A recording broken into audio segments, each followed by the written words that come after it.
Aggressive response from Eastern Europe. A blow to China from around the corner. Unexpected.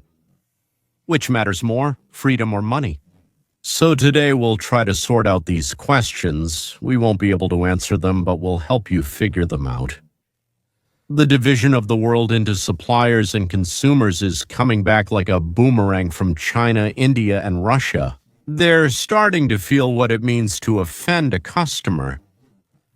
Here's the first law of business. The customer must be satisfied. The customer must be happy. Then both the seller and the supplier are happy too. There's nothing more foolish than organizing a suppliers union when you have competitors who will gladly pick up what you're doing and offer it at different prices if you start raising yours. You can't think of anything more foolish, but as you can see, they did.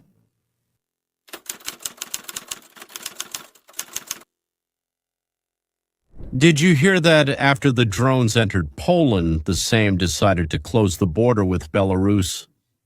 They laid down barbed wire, put up barriers, and deployed soldiers. Well, what do you say? Are you there? So what, Belarus-Poland border? Who cares about that?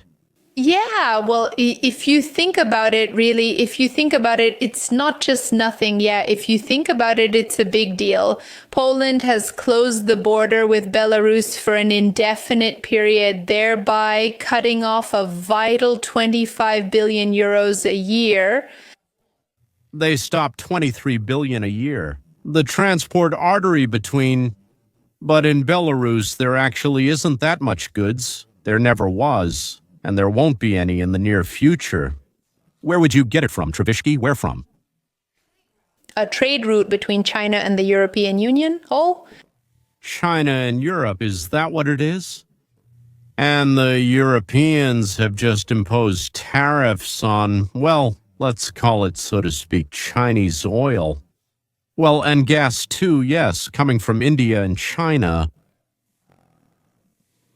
refusing to buy them. And now it's Poland.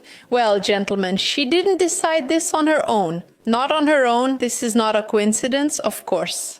It's 2024, and that's no coincidence. This is a direct indication that geopolitical interests prevail over simple logic, over basic economic realities, if you will, and over economic interests as well. According to the Polish government, this decision was originally related to monitoring the large-scale Russian-Belarusian military exercises known as the PAD 2025. Russia and Belarus did, in fact, invite foreign observers, as is usually the case during military exercises. But even after these maneuvers were over, Poland decided to keep the border closed. Quote, until the situation becomes completely safe, until the end of the war in Ukraine, until the break. Editor, Russia with China, subtitle editor, until Putin's death, proofreader, until when? The year 2003. This particular route, which runs from China through Kazakhstan, Russia, Belarus, and into Poland, accounts for 90% of all rail freight between China and the European Union. Trade along this corridor has risen sharply over the past year. The volume of cargo increased by more than 10%, and the value of goods soared by almost 85%, reaching over 25 billion euros last year. We're not talking about small change, we're talking about a massive flow of Chinese goods into Europe. Don't you think that you can feel the long arm of Washington in all of this? Or, to be more precise, Trump? And what will the Chinese do now? The closure risks redirecting trade south through Kazakhstan, the Caspian and Black Seas, and then into southern Europe or Turkey. And this alternative route is significantly more expensive and much, much slower. This means higher prices for Chinese goods and a greater opportunity for competitors to squeeze China out of the market in certain areas with certain products. And Russia and its war with Ukraine are to blame for all of this. About 10,000 truck drivers from Belarus who work for Polish transport companies are now effectively stranded. These people are stuck. They are in limbo, unable to cross the border into Poland to return to work or unable to go back home. All cargo has been halted, including pharmaceuticals, food products, and other urgent deliveries. By the way, it's also spoiling inside the trucks, containers, and rail cars. Where will the Chinese rush to? Lithuania and Estonia are not far away. They don't have such a powerful and extensive railway system. Customs checks will take a long time there, and they're small and inconvenient. But most importantly, Russian MiGs have also flown into Estonia. One of the biggest crises between the European Union and Moscow is unfolding on the 162-meter border bridge connecting Narva in Estonia and Ivangorod in Russia. Today, only the shadow of bitter irony and an approaching storm hangs over this bridge. Because on September 19, 2025, the government in Tallinn made a historic choice to close this bridge of friendship. It's not just a temporary closure, it will stay closed indefinitely until the war in Ukraine ends. This is the result of 3 supposedly lost MiGs flying for 12 minutes along the coast of Estonia over Estonian territorial waters. That means stop crossings to and from Russia until the war with Ukraine is over.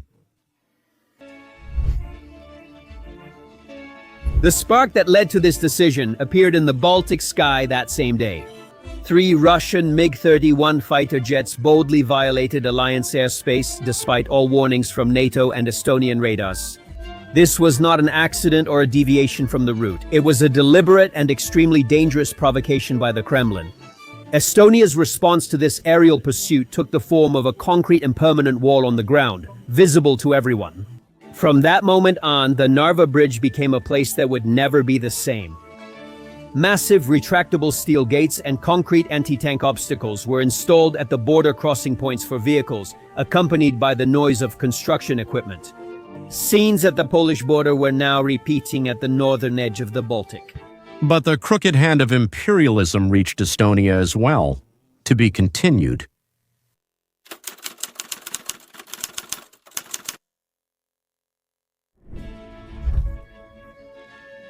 The Estonian side of the border turned into a real fortress with barbed wire, metal shields, and new watchtowers. Heavily armed Estonian border guards and supporting army units began patrolling the entrance to the bridge leading to Russia, with determined and impassive faces. The Moscow-Belarus link to Europe was now cut off in the far north and silent on the Baltic coast. A new Iron Curtain appeared. The emergence of this steel curtain shocked Russians in the first hours and days. The decision to close the bridge border was a geopolitical move that instantly changed thousands of lives. Some might ask, what are these people guilty of? But the problem is, if everything is fine for them when the shot is fired in Marikau Shangajiner's office, Kemara believes that as long as his war in Ukraine continues, the country will never start demanding an end to this war. Well, maybe they closed it there just so America could see but left the back door open?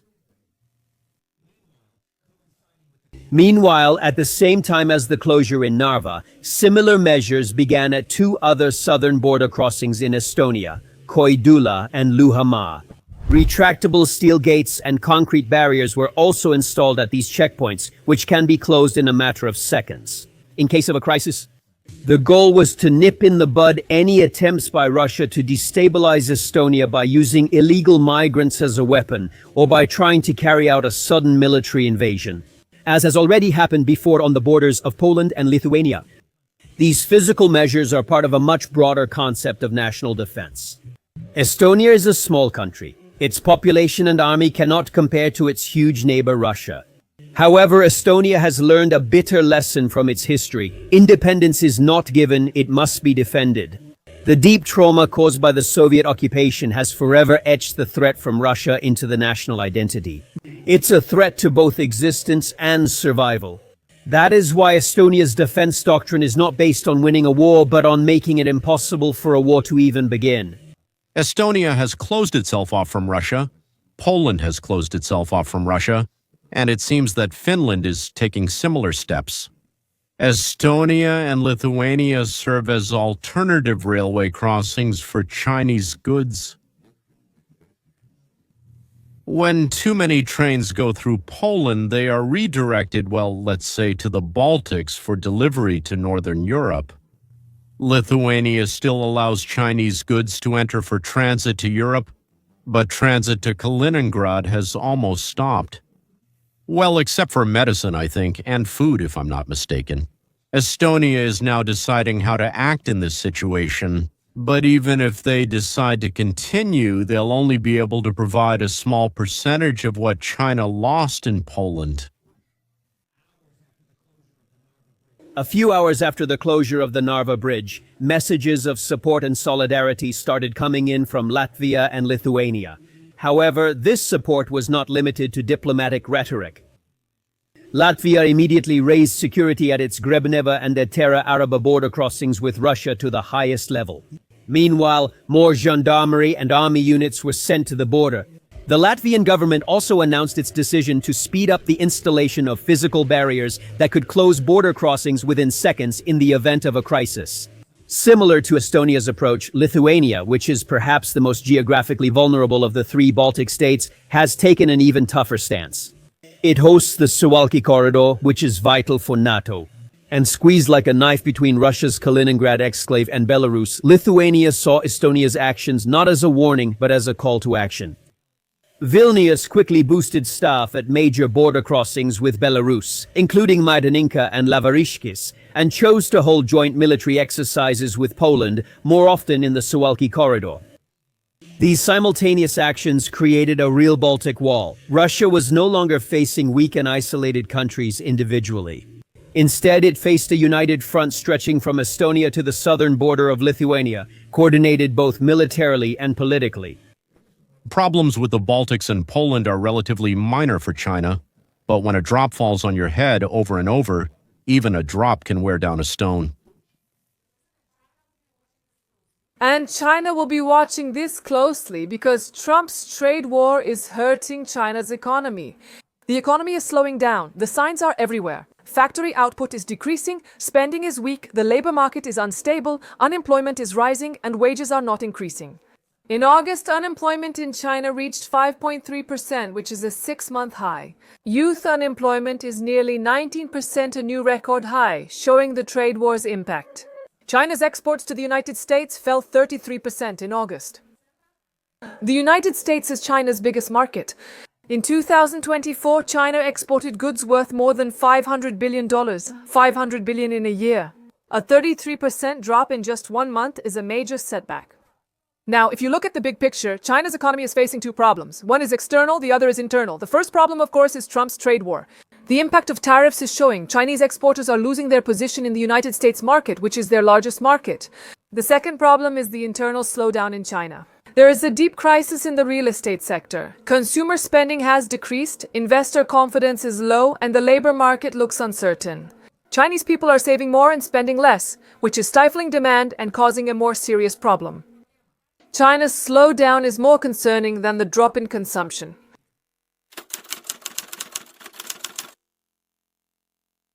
Trump managed to turn Mexico from an ally and partner of China into a loyal friend, neighbor, and companion of the United States. Mexico's changing stance toward China. Despite China being the second largest supplier of goods to Mexico, it has aligned itself more closely with the United States. Economic priorities when Trump returned to office. So, after flirting with a possible partnership to build an electric vehicle factory for the Chinese company BYD, Mexico has announced new tariffs as high as 50%, almost 1,500 categories of goods from China and other Asian countries. Mexico, which thought that China would now build a bunch of factories on its territory to produce goods for sale in the United States, saw how China was forced to shut down unfinished plants, and how the United States is punishing China with tariffs, and even those countries to which China imports its goods, deceiving the world by claiming that these are not Chinese products, but products from those countries. So Mexico realized that this wouldn't work either. Realizing that the influx of numerous Chinese goods into Mexico would force the United States to raise tariffs on everything coming from Mexico, President Schonenbaum made a decision. Well, she made a statement. A huge list of Chinese goods that they will now impose tariffs on, tariffs and duties. So, China will have to pay, or rather those who import these goods into Mexico, Mexican companies or anyone else, will have to pay to bring these goods into Mexico. By the way, the tariff is significant. It's almost the same as what Trump is doing, up to 50%. So now they won't be able to re-export them to the United States, which, of course, Mexico was really counting on. The bottom part of the Indian list is actually at the top of the Chinese list. And they have a strong presence in science, engineering, and medical research, and universities and laboratories often sponsor them, sometimes outside the quota. Many Chinese citizens also work in technology and engineering roles like semiconductors, equipment, robotics, and artificial intelligence. Major American technology companies such as Google, Microsoft, and Apple also hire them. Many Chinese citizens work in healthcare and medicine. By the way, that was the right thing to do.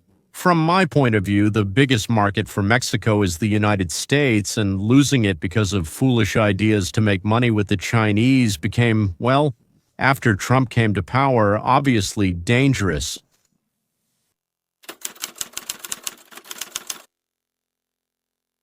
What does all this mean, Time? It means a united European-American-Mexican strike against China, and that also means against Russia. Time.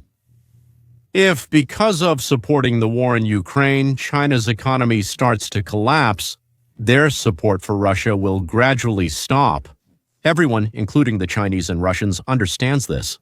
Let's add one more minor annoyance to this. China and India are sending us their intelligence agents disguised as employees. I would put it this way.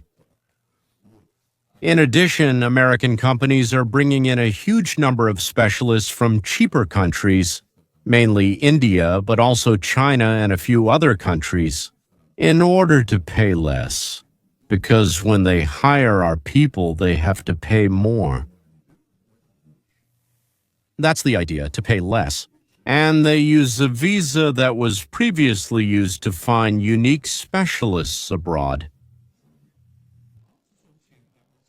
I want to talk to you about what's happening in the economies of the United States, India, and China. Because Donald Trump, as part of his large-scale review of changes, changed the visa system for skilled workers, and this visa is called the H-1B visa. And historically, companies could apply to transfer workers from abroad to the United States, and the cost of this was about $5,000. That's why many companies use this visa. About 85,000 of these visas were issued annually. However, Donald Trump is now tightening this agreement and has introduced a new fee of $100,000 for all new applications, which obviously is more than 20 times the historical cost. Because you still have to pay an extra $5,000 on top of that. And this will disproportionately affect Indian and Chinese workers who have moved from India and China to the United States. The H-1B visa, as I mentioned, it allows American employers to hire highly skilled workers when they can't find enough qualified Americans. That's its historical use. Donald Trump says that now it's being overused and that there actually are qualified Americans. It's just that companies don't want to hire them because it's more expensive than bringing in workers from countries like India and China. And this is most actively used in the sectors of technology, healthcare, engineering, and finance. Currently, there are limits on these visas. It's $65,000 per year, plus an additional $20,000 for people who have the equivalent of a master's degree or higher in the United States. Thus, a total of 85,000 such visas can be issued each year. They are valid for 3 years and can be extended to 6 years. So if you are granted one, you can come and work for the next 3 years, possibly up to 6 years. And, as I mentioned, the historical cost ranged from $2,000 to $5,000, and that was just in fees. However, there's now an extra $100,000 cost, which is a significant increase. Let me clarify, the $5,000 went towards paperwork for notaries and clerks, and now, in addition to that, $5,000, there will be another $100,000. If you decided to hire, let's say, a worker from India for 3 years and save, say, $30,000 a year, now you don't gain anything. And you'll start hiring only those you really need. And who can't you find in the United States? Because if he's a unique specialist, pay for him. And if he's not unique, here's your punishment. By the way, back in the day, in some year, maybe 78 or 77, I was there. I was invited to the United States by an organization called the Jewish Press. It was called something a little different. I suddenly forgot, right? Well, they had television, a channel, radio, several newspapers. Israel Today, yes, Israel Today, something like Jewish Press, Israel Today. They wanted to find someone who had experience working with young people and in 2 languages. They wanted English and Hebrew, and who could also make television and radio programs for young people. They found 2 such people, and in the end, they invited me to work with them. That's where I, as they say, worked for 2 or maybe even 3 years, if I remember correctly. Indians were the biggest winners. They received 71% of all these new visas, with more than 610,000 of them issued to Indian workers. China was the next biggest winner with 11.7%, just under 10,000 visas, and then the rest of the world made up 17%. 85,000 were issued. If you look at which sectors Indian workers were used in, the largest by far is information technology hardware, services, and outsourcing companies. And the companies in this category include Infosys, Tata Consultancy Services, Wipro, Hindustan Computers Limited, Cognizant, which bring in tens of thousands of Indian workers every year, mainly because they are paid significantly less than their equivalently qualified counterparts in the United States.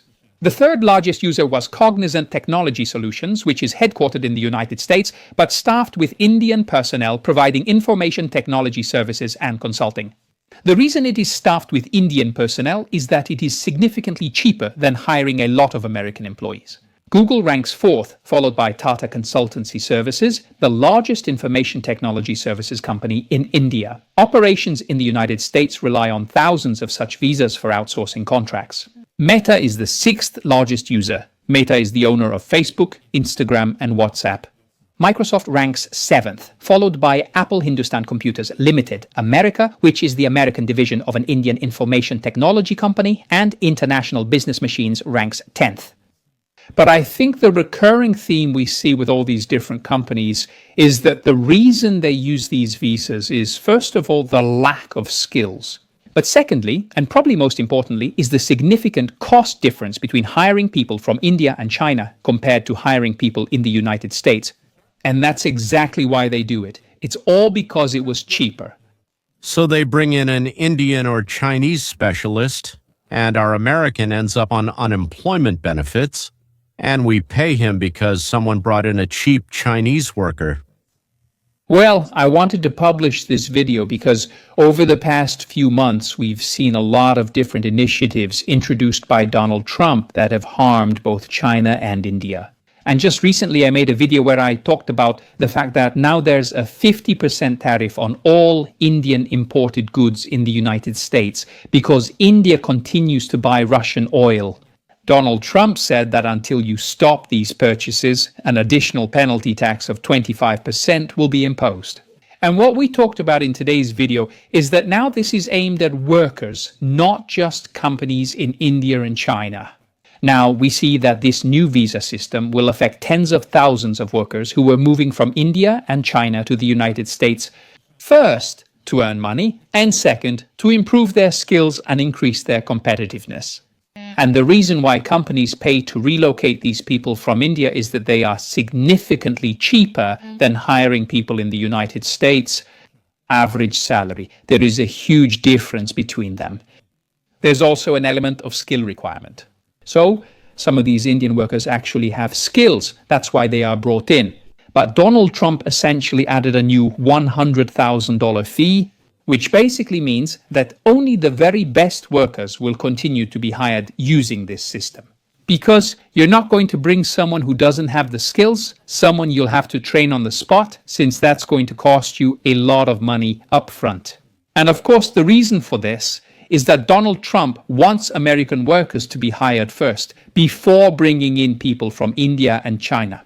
But this will have a really big impact not only on these people, but also on the economies of India and China, especially India. Because 57% of all information technology industry revenue in India comes from the United States. So all those companies we looked at earlier, which are some of the biggest users of these visas, are major players in the United States of America. Because it's much cheaper to bring in these companies to handle all your information technology systems, all your software, and everything else related to it. Because it's quite a labor-intensive process if you have people who have to answer calls, update digital software, and just manage everything.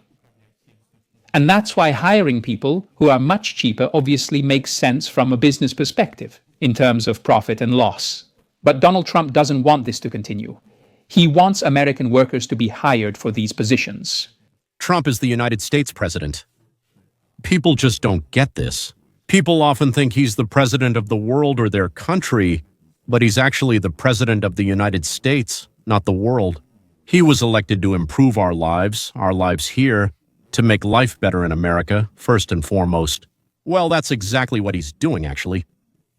Well, all right, for dessert, it's a little thing, but it's nice.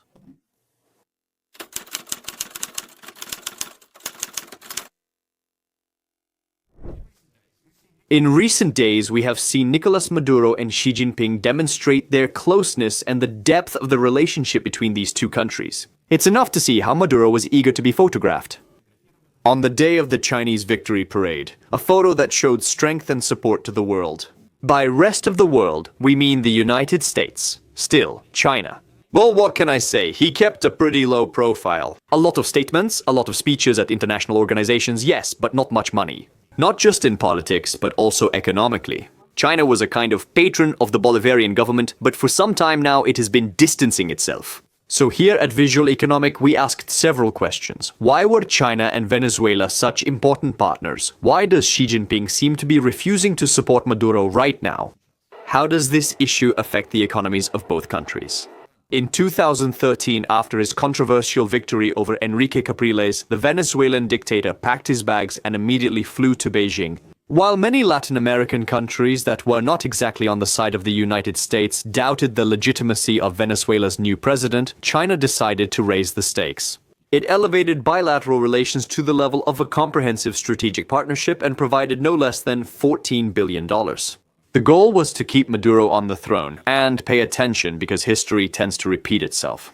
In 2018, Maduro won another presidential election in Europe after disqualifying opposition candidates and banning rival parties. Bolivarian-style democracy. The result is quite predictable. International condemnation, widespread outrage, and half the region refused to recognize his re-election. But Beijing once again proved a true friend, offering diplomatic support, opening economic ties, and honoring Maduro with a visit that September. But that's not all. In 2019, when Juan Guaido tried to seize power with the support of many countries, China used its veto power in the United Nations Security Council to block recognition. Would the situation have changed if China hadn't used its veto? Well, obviously not, but it sends a very clear signal. The question arises, why is China interested in keeping Maduro in power? The economy is a key factor. Venezuela is just as much a gas station as Russia, but By now you probably all know about this. But there's one fact worth remembering. The Chavistas destroyed oil production in their country. Petróleos de Venezuela, Sociedad Anónima, used to be a top oil company, but the Chavistas made it a jobs program for their cronies. As a result, it now produces about a quarter as many barrels as it did 45 years ago. It's crazy, China lent a lot. We're talking about big money, Venezuela. Have you heard about the new Silk Road? The Asian giant is investing huge amounts of money in mega infrastructure outside its borders. What did Maduro spend all that money on? That's exactly what they're asking in Beijing. China's investments in other Latin American countries have succeeded, but not in Venezuela. Due to Venezuela's repeated contract violations and debt grace period extensions, China is now the main influencer in the country's future, despite Venezuela's lack of development progress. There is no sign in Venezuela of the investments meant to transform the Bolivarian economy. We don't know whether they invested poorly or simply stole the money, but one thing is clear: Maduro is absolutely incapable of repaying the debt to Xi Jinping. Trump in the White House threatens secondary tariffs on those trading with enemies like Russia or Venezuela. What can I say? Even with close or strategic ties between Caracas and Beijing, intervention's downsides outweigh any benefits for the Asian giant. He doesn't care about the Sun's cartels or Latin American democracy, only about money and... Maduro can't return the invested money and can't explain where the billions he received have gone. That's a little thing, as they say, right? But it's nice to hear. It's just nice. China is stunned. Maduro. America is even shooting at his boats. You see, he smuggles drugs into America to make money, and now they're shooting at them. Terrible. All right, that's all. Goodbye. Until next time.